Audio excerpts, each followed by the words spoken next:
Welcome to KLSQ Philosophy Podcast. This is the first reading. From the Birmingham jail, where he was imprisoned as a participant in nonviolent demonstrations against segregation, Dr. Martin Luther King, Jr. wrote in longhand the letter which follows. It was his response to a public statement of concern and caution issued by 8 white religious leaders of the South. Dr. King, who was born in 1929, did his undergraduate work at Morehouse College, attended the integrated Crozer Theological Seminary in Chester, Pennsylvania, one of 6 black pupils among 100 students, and the president of his class, and won a fellowship to Boston University for his Ph.D. While confined here in the Birmingham City Jail, I came across your recent statement calling our present activities unwise and untimely. Seldom, if ever, do I pause to answer criticism of my work and ideas. If I sought to answer all of the criticisms that cross my desk, my secretaries would be engaged in little else in the course of the day, and I would have no time for constructive work.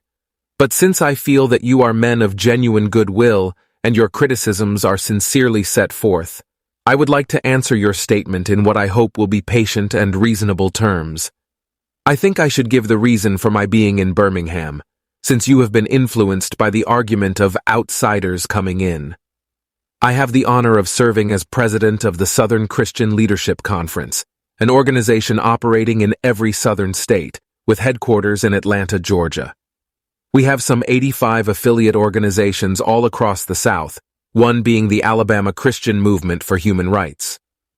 Whenever necessary and possible, we share staff, educational, and financial resources with our affiliates. Several months ago, our local affiliate here in Birmingham invited us to be on call to engage in a nonviolent direct action program if such were deemed necessary. We readily consented, and when the hour came, we lived up to our promises.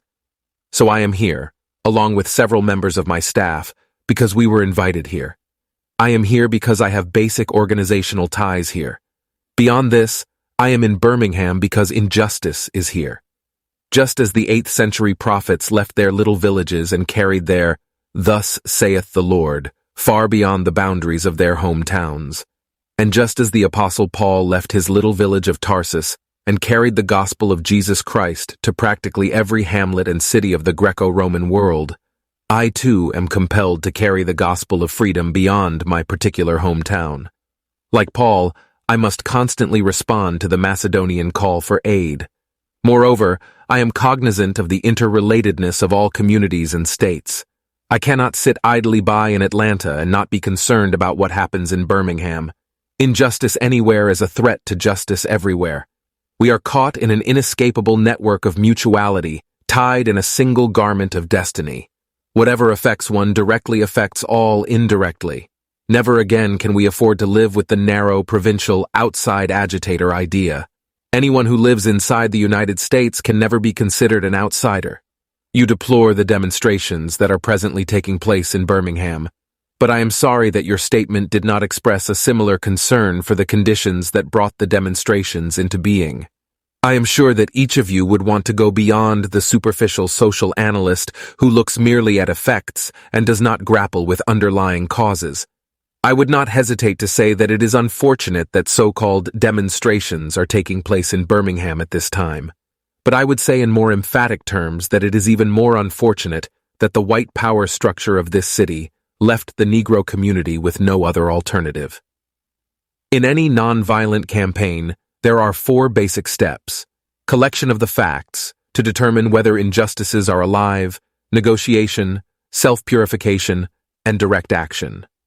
We have gone through all of these steps in Birmingham. There can be no gainsaying of the fact that racial injustice engulfs this community.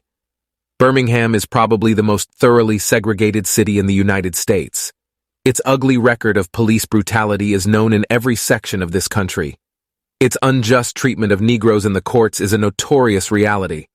There have been more unsolved bombings of Negro homes and churches in Birmingham than in any other city in this nation. These are the hard, brutal, and unbelievable facts. On the basis of them, Negro leaders sought to negotiate with the city fathers, but the political leaders consistently refused to engage in good faith negotiation. Then came the opportunity last September to to talk with some of the leaders of the economic community. In these negotiating sessions, certain promises were made by the merchants, such as the promise to remove the humiliating racial signs from the stores. Thank you for reading. Look out for the remaining 7 readings of this series.